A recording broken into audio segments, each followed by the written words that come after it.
Aujourd'hui, j'aimerais te parler de pourquoi est-ce qu'on a autant peur du jugement des autres et du rejet. C'est un thème très populaire du monde des rencontres. En fait, c'est une étape complète dans mon programme justement sur comment se libérer de la peur du jugement des autres, la peur du rejet, la peur de l'échec. C'est quelque chose que je pense tous les hommes qui veulent s'améliorer au niveau de leur rencontre, que ce soit au niveau social ou avec les femmes, vont passer à travers. Même les femmes aussi vont passer à travers ça, mais moi, dans le fond, spécifiquement, moi, j'aide les hommes. Et j'ai envie de te parler aujourd'hui. J'ai envie de te parler de vraiment l'hypothèse principale que la majorité des coachs vont utiliser pour expliquer pourquoi c'est autant quelque chose de fort, la peur du jugement des autres et la peur du rejet. Maintenant, c'est une hypothèse, c'est pas la vérité absolue, c'est juste des gens qui ont avancé ça, ils ont écrit des livres sur ça, etc. Puis moi, je la trouvais intéressante, puis c'est souvent cette hypothèse-là que je mentionne à travers mon programme, quand je parle de la peur du jugement des autres. Donc, moi, je la trouve intéressante, cette hypothèse-là. Maintenant, tu peux y croire ou pas, mais le simple fait de comprendre un peu la source de la peur du jugement des autres, la peur du rejet, ça va peut-être t'aider à t'en libérer. Donc, c'est pour ça que je t'en parle aujourd'hui. Puis, ça se peut que tu ne la connaisses pas, cette hypothèse-là. Donc, c'est pour ça que je vais te la partager aujourd'hui. J'ai pris plein de notes. Puis, dans le fond, ça va t'aider à mieux comprendre c'est quoi la peur du jugement des autres, la peur du rejet. Puis, c'est ça. Puis, si tu aimerais savoir une aide plus approfondie, justement, j'ai aussi mon programme de coaching là, qui pourrait t'aider plus spécifiquement vis-à-vis de ça. Donc, sur ça, allons-y. Je crois personnellement qu'il y a probablement des raisons biologiques profondes, peut-être même qu'on pourrait dire primitives, là, face à pourquoi on vit cette peur-là, cette peur du jugement ou cette peur du rejet. Puis, l'hypothèse populaire qui existe, dans le fond, c'est que on chercherait l'approbation des autres parce que dans notre passé préhistorique, le fait de te faire sortir de la tribu, de te faire rejeter du groupe, ça voulait dire que tu allais te faire rejeter du village et tu allais mourir seul dans la forêt. Donc, ce que ça voudrait dire qu'on a comme des mécanismes dans notre cerveau qui veulent nous essayer de nous faire partie d'un groupe. Parce que si on se fait sortir du groupe, on va mourir seul. Et c'est ça. Puis c'est pour ça que peut-être, encore une fois, c'est une hypothèse, on peut faire un peu c'est comme si notre cerveau interpréterait la peur du rejet comme la peur de la mort. Donc, c'est pour ça que c'est très épeurant, par exemple, aller parler à une femme. Pourtant, physiquement, c'est pas si dur que ça, marcher et aller parler à cette femme-là, mais notre cerveau va nous dire « fais pas ça, tu vas mourir ». En tout cas, ça, c'est mon hypothèse, c'est ma version des choses. Puis, au final, c'est à toi de le voir, mais moi, personnellement, c'est comme ça un peu que je le sentais. Ça peut sonner comme extrême, mais c'est un petit peu comme ça que je le sentais à mes débuts dans mes rencontres. C'était comme tellement perçu comme quelque chose de difficile, puis c'était tellement comme épeurant, prendre une action, que je pense que peut-être tu peux comprendre pourquoi là, cette hypothèse-là existe. Ça serait de la peur vraiment de te faire rejeter voudrait dire que tu te fais rejeter vraiment de ton existence. Fait que là, c'est comme extrême, mais c'est ça qui va faire que finalement, tu n'as pas envie d'essayer, parce que c'est le risque qui est très grand. Donc, moi, ce que je peux te dire, c'est que c'est ça qui va te permettre peut-être de comprendre pourquoi tu réagis aussi face aux autres différemment.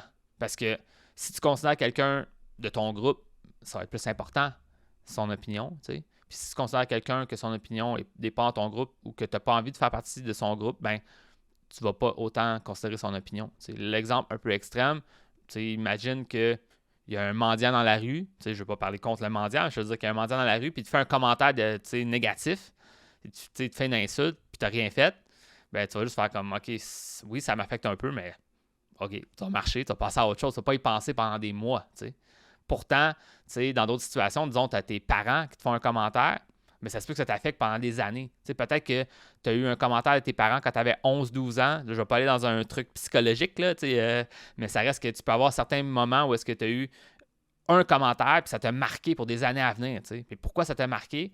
Parce que c'était important de rester dans cette tribu-là. Ta famille, c'est eux qui se sont occupés de toi pendant toute ton enfance. Donc, c'est comme important qu'est-ce qu'ils pensent de toi.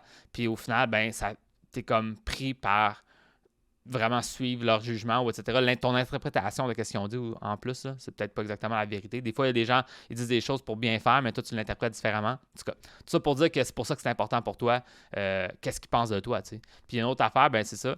Le troisième exemple qui est comme plus lié à qu'est-ce que moi je fais au niveau de l'aide que j'apporte aux hommes, ça se peut même que justement quand tu vas aborder une femme ou quand tu interagis avec une femme, bien que c'est important pour toi qu'elle t'accepte, qu'elle te trouve intéressant, etc. Pourquoi? Parce que si elle te rejette, ben c'est comme si ça met en jeu le fait que tu mérites d'exister ou pas. Là, c'est un peu extrême, mais ça reste que c'est un petit peu ça. Ça va t'affecter profondément si ça ne fonctionne pas, parce que c'est comme si ça voudrait dire que tu ne vaux pas la peine d'être un membre de la tribu, c'est parce que tu te fais rejeter par elle. Souvent, les hommes vont comme faire, si je me fais rejeter par une femme, ça veut dire que je vais me faire rejeter par toutes les femmes, donc j'en vaux pas la peine. C'est comme un peu un raccourci intellectuel, mais moi, je suis passé par là, donc c'est pour ça que je te le partage encore aujourd'hui, parce que j'ai eu des moments où est-ce que je me questionnais beaucoup sur ma vie, puis c'était comme parce qu'une femme ne répond pas à un texto. À un moment donné, c'est comme, c'est pas très sensé, mais comme quand tu es dedans, tu réalises pas, tu es comme on dit, là, des fois, tu vois l'arbre au lieu de la forêt, tu es comme trop proche du problème. Donc, c'est ça. Donc, encore une fois, c'est un raisonnement un peu inconscient, là, ça fait que c'est vraiment ça. Puis moi, comme je t'ai dit, moi, après avoir vécu plusieurs entre guillemets, échecs ou situations qui étaient comme des déceptions à mes yeux, ben à un moment donné, c'est ça qui m'a commencé à me faire un peu questionner sur mon existence. T'sais. Peut-être pas à un niveau là, à vouloir terminer ma vie, c'est pas ça que je dis, mais je veux dire que tu te questionnes puis tu es comme super déprimé. Puis au final, si tu prends un recul sur ça, il faut juste réaliser que c'est parce que c'est peut-être ton désir inconscient de faire partie de la tribu ou ce désir-là de vouloir plaire ou justement parce que c'est comme si ça c'était un enjeu, tu sais, que si tu réussissais avec les femmes, maintenant, ça veut dire que tu mérites d'exister. Tu sais, c'est comme, ça ne devrait pas être relié à ça, comprends-tu? Mais d'un point de vue comme un peu plus primitif, préhistorique, c'est ça qui va faire que tu vas réagir comme ça.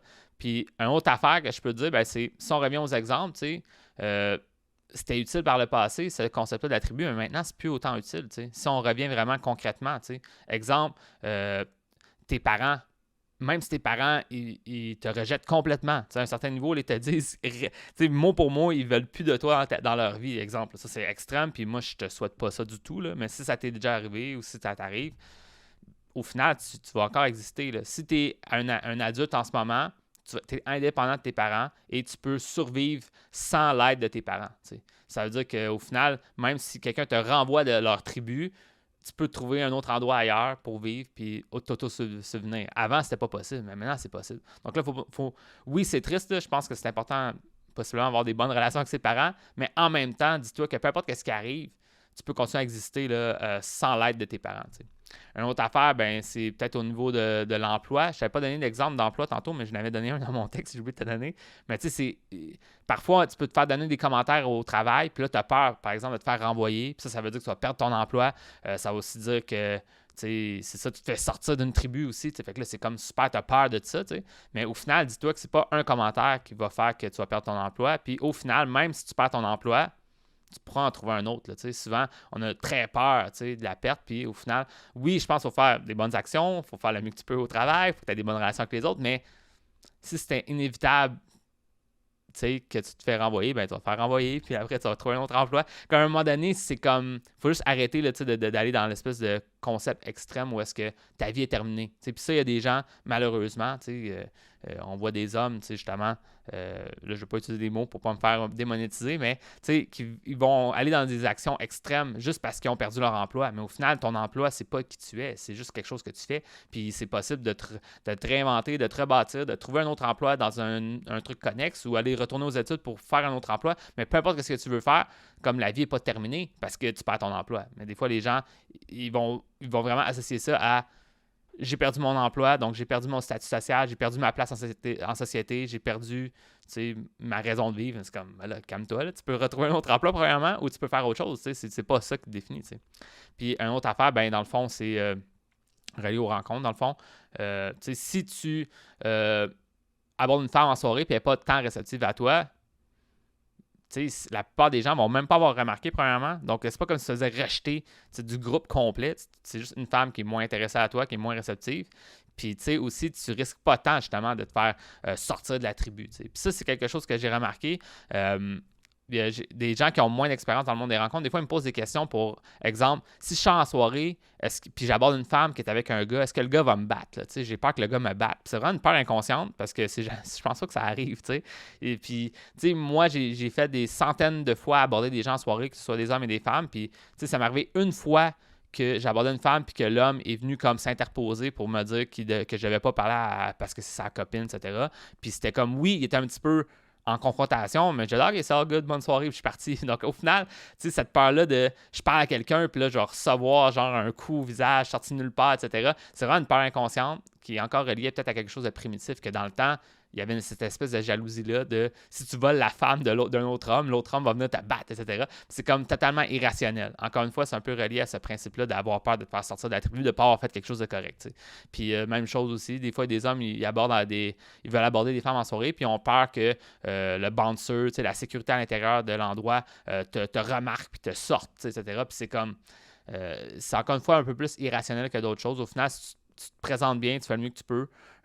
Cette peur-là est comme vraiment irrationnelle. Ça revient encore justement à cette peur-là de te faire sortir de la tribu, là, qui fait que tu passes pas à l'action. Puis c'est comme pas réaliste au final dans notre monde moderne. Fait que c'est ça. Maintenant, ben, comme je peux conclure, là, je pense maintenant que tu comprends un peu cette hypothèse-là, cette origine-là de la peur du jugement des autres, la peur du rejet. Tu peux comprendre à quel point que, premièrement, c'est intéressant comme concept, mais aussi à quel point que c'est souvent irrationnel, que c'est souvent ça qui va nous bloquer, mais est-ce que c'est un vrai blocage réel ou c'est un blocage qu'on a mentalement? Fait que c'est intéressant de se mettre au défi parfois quand on vit des blocages qui sont plus mentaux ou émotionnels, parce qu'au final, physiquement, tu pourrais prendre l'action, mais là, tu ne la prends pas parce que tu crois qu'il va arriver ça, mais est-ce que réellement c'est ça qui va arriver? Souvent non. Aussi peut-être prendre un recul sur la signification des choses qui se passent dans ta vie. Tu vis une expérience, puis toi, tu assignes un sens à cette expérience-là, mais peut-être que c'est pas aussi pire que ça. Donc, c'est pas parce que tu te fais rejeter par une femme que toutes les femmes ne veulent pas de toi et que tu ne mérites pas d'exister. C'est comme trop extrême, mais des fois, on fait ce raccourci-là, puis il faut juste essayer d'éviter ça. Donc, c'est pas mal ça que je vais te parler. Évidemment, moi, c'est un gros aspect, selon moi, pour si tu veux changer ta situation dans tes rencontres, avec les autres, mais aussi avec les femmes. Et j'en parle vraiment dans mon programme. C'est une des étapes. Dans le fond, c'est la deuxième étape de mon programme, là, où est-ce qu'on va vraiment dans ce thème-là s'enlever les blocages, mieux comprendre pourquoi qu'on bloque, puis c'est quoi les genres de peurs qu'on a vis-à-vis de la peur du jugement des autres, la peur du rejet, la peur de l'échec. Et bien, ça va t'aider vraiment à bâtir ta confiance. Donc, c'est quelque chose que tu aimerais faire, puis évidemment, peut-être même progresser à t'amener à faire des rencontres, puis t'amener peut-être même à avoir des rendez-vous, peut-être même te rendre à fréquenter une femme, être dans une relation amoureuse, ben c'est vraiment mon expertise dans le fond. Donc, si ça t'intéresse d'en savoir plus sur comment ça fonctionne, mon programme, viens me voir. Donc, tu peux m'envoyer un message, que ce soit dans Messenger ou un email, puis on pourra échanger, je pourrais te montrer en quoi ça consiste. Donc, sur ça, je te dis bonne chance, puis on se voit dans une prochaine vidéo.